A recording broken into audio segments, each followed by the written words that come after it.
Donc, bonjour à tous, je suis ravie d'être parmi vous. Oui, j'aurais préféré être en présence avec vous. Donc, je m'appelle Juliette Renaud, je fais ma thèse sous la direction de Roland Guagou et je suis dans la dernière ligne droite puisque je vais soutenir au mois de novembre. Donc, je travaille sur la conception d'un outil pour apprendre aux élèves de 9-11 ans à lire les documentaires numériques.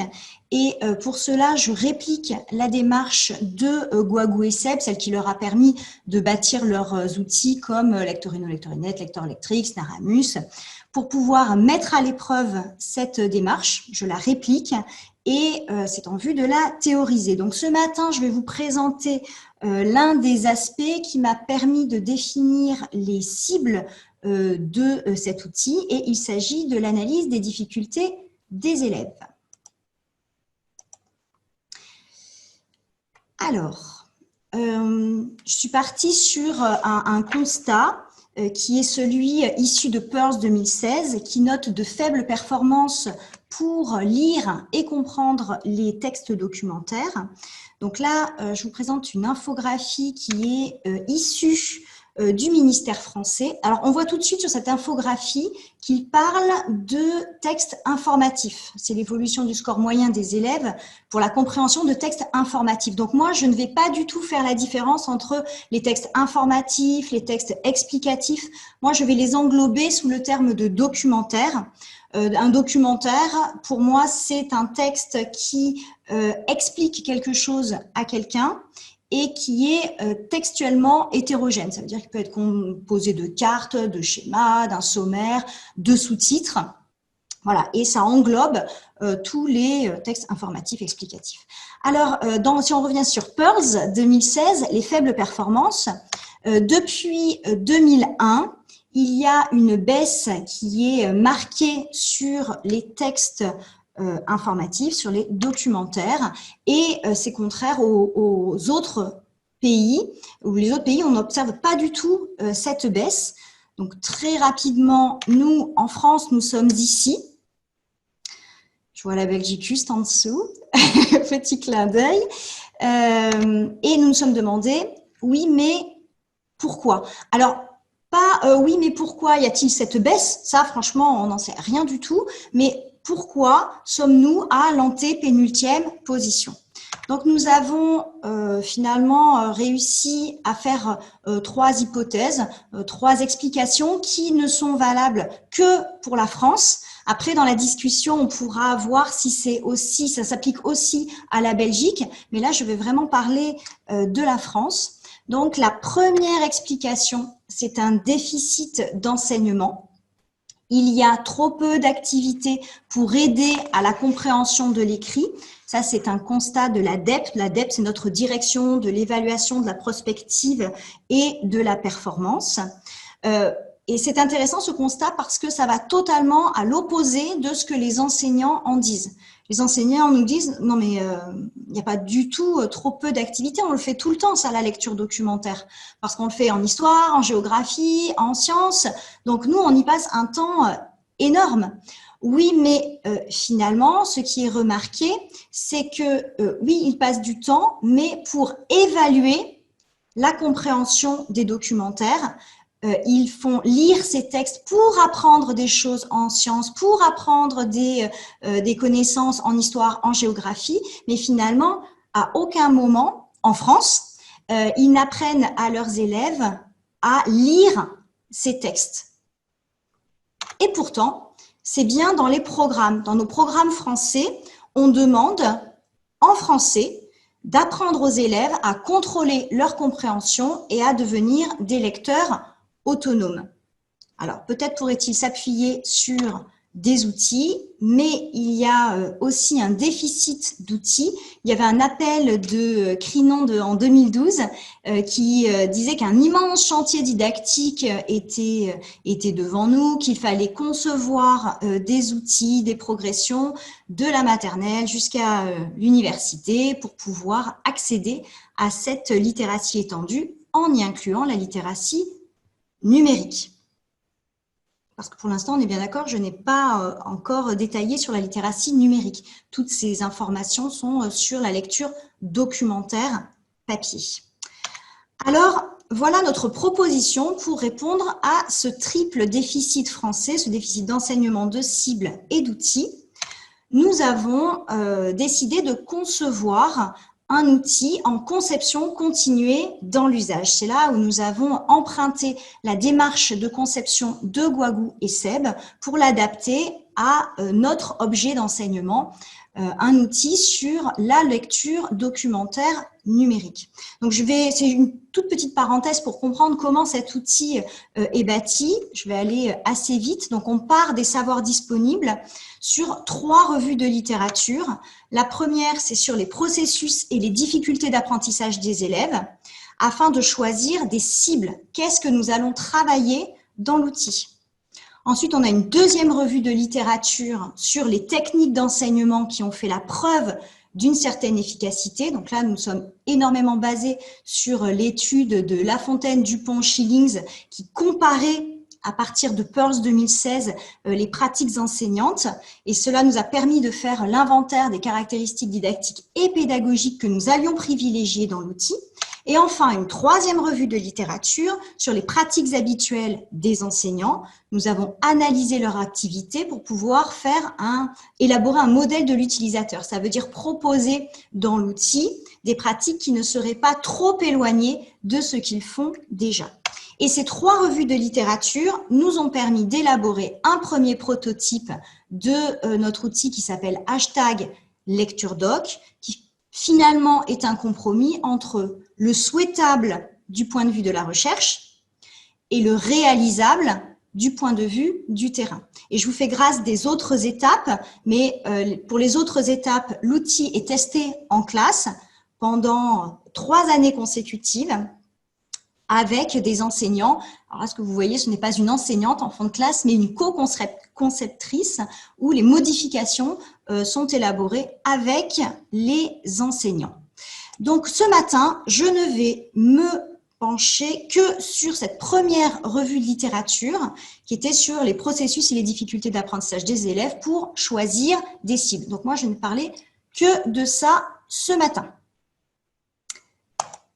Alors, revue de littérature, en résumé, si on essaye d'avoir quelque chose de très synthétique, finalement, Bouchek, Samadieu et Tricot nous disent, et ça fait consensus, que pour lire un texte numérique, les élèves doivent rechercher des informations en fonction de leur but, les traiter en fonction de ce qu'ils cherchent, et les mettre en relation afin de les comprendre. Donc, cela fait consensus et nous avons choisi de décliner cette proposition, ces 3 étapes, dans 3 pièces de puzzle où là, la formulation est à destination des élèves. C'est pour favoriser la clarté cognitive. Donc, on retrouve exactement les mêmes étapes, ce que je cherche, ce que je sélectionne en fonction de ce que je cherche, ce que j'en déduis avec tout ce que j'ai sélectionné dans le documentaire et est-ce que ce que j'en ai déduit correspond à ce que je cherche? Si ça correspond, je m'arrête. Si ça ne correspond pas, je recommence. Ah oui, qu'est-ce que je cherchais? Je vais sélectionner, etc., etc. Oui, mais en fait, ça paraît très simple là, mais c'est très difficile parce que les élèves en difficulté n'évaluent pas leur compréhension au fil de leur lecture. Et c'est pour ça qu'au centre, il est écrit autorégulation. C'est l'objectif de cet outil, c'est que nos élèves soient autorégulés. Ça veut dire qu'ils arrivent à mettre des actions en œuvre pour planifier leur lecture en fonction de leurs objectifs, en fonction de ce qu'ils cherchent, et qu'ils arrivent à rétablir leur compréhension dès qu'elle est qu'elle se trouve en défaut. Alors, on a quand même eu un souci dans cette revue de littérature, c'est qu'il y avait énormément d'éléments sur la lecture des documentaires pour les élèves qui avaient plus de 12 ans, 14 ans, les adolescents, les lycéens, voire même les étudiants à l'université. Mais finalement, il y avait très très peu d'éléments sur la lecture documentaire pour les élèves de 9-11 ans. Donc, nous avons fait un nouveau test, finalement une étude supplémentaire pour pouvoir avoir davantage d'éléments. Parce que PIRLS, dont on parlait tout à l'heure, nous, la France, n'a absolument pas participé au test de lecture numérique. C'était sur lecture papier. Donc, voilà ce que nous avons proposé pour avoir un test de lecture numérique. Ça, c'était en 2017. C'était le test de lecture documentaire numérique version 1. L'objectif, c'était d'identifier comment les lecteurs les plus performants s'y prennent pour pouvoir répondre à un questionnaire à partir de cet article d'encyclopédie en ligne qui s'affiche à l'écran. Vous voyez cet article Wikidia. Nous disions que si les lecteurs performants s'y prenaient de telle et telle manière, des stratégies, probablement qu'elles étaient performantes et qu'elles valaient le coup d'être enseignées. Donc, voilà très brièvement ce texte documentaire qui a été proposé à 123 élèves avec des enquêteurs. C'était un test individuel. Et voilà une des questions, par exemple, coche les déchets que le jardinier peut mettre dans le compost avec un QCM. Alors, nos élèves français sont assez peu habitués à ce type d'exercice. Et nous nous attendions à ce que les élèves ne regardent pas vraiment les onglets, ne regardent pas ce bandeau à gauche, plutôt qu'ils se focalisent sur les images et puis surtout qu'ils identifient le sommaire et qu'ils regardent, ah oui, je cherche ce que je cherche des choses qui peuvent se mettre dans le composteur, donc je vais sélectionner, deuxième pièce de puzzle, à cet endroit. Que mettre dans le composteur? Mince, difficulté du numérique, on ne voit pas tout sur la page Internet. Que mettre dans le composteur, à moins de plisser très fort les yeux, mais on ne voit pas tout et on va devoir utiliser le scrolling, on va devoir descendre sur la page à l'aide du curseur de la souris. Oui, mais nous nous sommes rendus compte en 2017 avec tous ces élèves, ces 123 élèves, que finalement, il y en avait 56,9% qui ne s'étaient absolument pas servis du curseur de la souris. Ils n'étaient pas descendus sur la page pour cette question qui pourtant le nécessitait pour pouvoir voir ce qu'on peut mettre ou non dans le composteur. Et quand on regarde, donc là pour l'instant je laisse un tout petit peu le suspense, pourquoi ne se sont-ils pas servis du curseur de la souris? Alors lorsqu'on regarde les stratégies des élèves, on a fait cette petite synthèse, nos élèves performants pour ce test de lecture documentaire numérique utilisent en majorité, 76%, la relecture.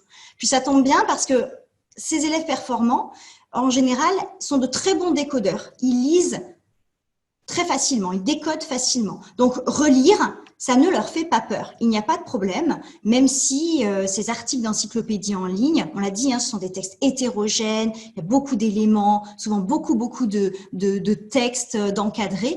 Ça ne leur fait pas peur, ils relisent. Et la stratégie la moins utilisée par les élèves performants, c'est l'utilisation des connaissances. Ils utilisent très peu leurs connaissances. Tandis que nos élèves faibles, vous allez très rapidement voir où je veux en venir, les élèves faibles, c'est édifiant, mais ils utilisent, alors toujours en majorité, 43% la relecture, mais ils sont quand même 31% à utiliser leurs connaissances. Et lorsque nos enquêteurs leur demandaient pendant le test, comment as-tu fait là pour répondre à cette question, pour trouver ce qu'on va mettre dans le composteur? Eh bien, voilà ce qu'ils répondaient. C'était un peu de ce type. Moi, je connais déjà du compost. Mon papy en fait avec de la peau d'orange et des vers de terre. Et quand l'enquêteur insistait un peu plus, il disait « Mais c'est ce que je t'ai dit, c'est mon papy. » Et oui, c'est mon papy, c'est mon papa à l'école. Ils se fient énormément à leurs connaissances parce que en plus, si j'arrive à me fier à ce que mon papy m'a dit, mon papa ou la maîtresse, finalement, ça m'évite de lire. Parce que ces élèves faibles, nous avons remarqué que aussi ce sont de faibles décodeurs. Et c'est bien pour ça qu'ils ne se sont pas servis du curseur de la souris. C'est parce qu'ils se sont fiés à leurs connaissances. L'utilisation des connaissances personnelles est déterminée par les performances. Plus l'élève est performant, plus il est fort et moins il utilise uniquement ses connaissances personnelles. Donc ça nous a interpellés. ce résultat en 2017 et finalement, on n'a pas réinventé grand-chose parce que c'est ce que dit la littérature. L'Observatoire national de la lecture nous dit que les connaissances personnelles des élèves vont déterminer les stratégies de lecture et la qualité de la compréhension. Mais ce qui est intéressant, Van der Broek et Candeou rajoutent quelque chose de fondamental, c'est qu'on a beau avoir ces connaissances, ça ne suffit pas, il faut les mobiliser et les confronter, comme un jeu un peu de ping-pong entre qu'est-ce que le texte en dit, qu'est-ce que je pense savoir, tout au long de la lecture, même quand ça ne nous fait pas plaisir et que notre papy nous disait qu'il fallait mettre les peaux d'orange, alors que dans l'article Wikidia, on nous dit qu'il ne faut absolument pas les mettre. Donc, c'est ce travail sur la confrontation entre ce que je pense savoir et ce que le documentaire en dit qui nous a semblé essentiel de travailler. Et là, on vient de voir apparaître le premier enjeu de #LectureDoc, ce travail sur les connaissances personnelles. Je vous emmène voir un exemple. Donc là, c'est ce que voient les élèves en classe. C'est le module 2 de #LectureDoc pour apprendre à lire des articles d'encyclopédie en ligne. Avec à droite un avatar qui fait classe avec l'enseignant. Ce sont des bulles qui apparaissent au fur et à mesure lorsque l'enseignant le décide. Hein, c'est lui qui décide de l'apparition de ces bulles. Que savez-vous sur la vie des astronautes dans l'ISS? Et l'enseignant propose de chuchoter à l'oreille de son voisin. Donc là, je mobilise mes connaissances. Temps de mise en commun, il y a beaucoup de logos comme ça. Je vous assure que lorsque ce logo apparaît, tous les élèves lèvent la main, ils ont compris qu'ils ont la parole. Ce stylo, ça signifie que les représentations sont recueillies par le maître, elles sont notées et elles sont confrontées ici à une capsule vidéo, mais ça l'est systématiquement avec soit une capsule vidéo, soit le documentaire en question, où on tente d'apprendre aux élèves à confronter leurs connaissances avec celles du documentaire. Je reviens à mon test, toujours celui de 2017, la première version, et voici une nouvelle question. Le document présente un sommaire, à quoi sert-il? Voilà ce qu'en disent les élèves. J'arrive pas à le trouver. Ne porte aucun intérêt à l'introduction, aux sous-titres, au sommaire. L'enquêteur nous dit que l'élève cherchait à lire un texte. Et ils sont quand même 34,1% à ne pas connaître ce qu'est un sommaire. Tout niveau confondu. Il ne connaît pas ce qu'est un sommaire. Mais peut-être sont-ils 16,3% à le connaître. Eh bien non, toujours pas. À 16,3%, ils attribuent un rôle ou une fonction qui est erronée au sommaire. On a cet élève qui nous disait « Le sommaire, ça sert à rien, il vaut mieux découvrir ». Et il faudra finalement attendre ces 12,2% pour avoir des élèves qui connaissent le sommaire, qui connaissent son rôle et sa fonction. Ça aussi, ça nous a vraiment interpellés. Et la littérature, finalement, dit la même chose. Peirce mentionne que interpréter, apprécier les éléments textuels met les élèves en échec. Et là, c'est Rouet qui nous dit « Attention, pour bien percevoir la cohérence d'ensemble d'un document, il faut non seulement avoir des connaissances structurelles. Une page documentaire, c'est composé d'un sommaire, de sous-titres, d'un bandeau, d'onglets, d'un sommaire, mais surtout, il faut avoir des connaissances fonctionnelles. Un sommaire, ça sert à. Un sous-titre, ça sert à. Rouet dit que c'est la condition pour qu'il puisse y avoir une lecture stratégique. Et là, vous avez le deuxième enjeu de l'outil qui est un travail sur l'organisation du document, un travail sur les connaissances structurelles et surtout sur les connaissances fonctionnelles. Donc, on a par exemple ce travail-là, extrait de l'outil, avec un article d'encyclopédie en ligne puzzle qui est à reconstituer. Et si on ne se sert pas du sommaire, ça va être extrêmement compliqué d'arriver à le remettre dans l'ordre. Alors là, je suis sur les premiers effets. Alors c'est vraiment, vraiment, vraiment à prendre avec beaucoup, beaucoup de pincettes.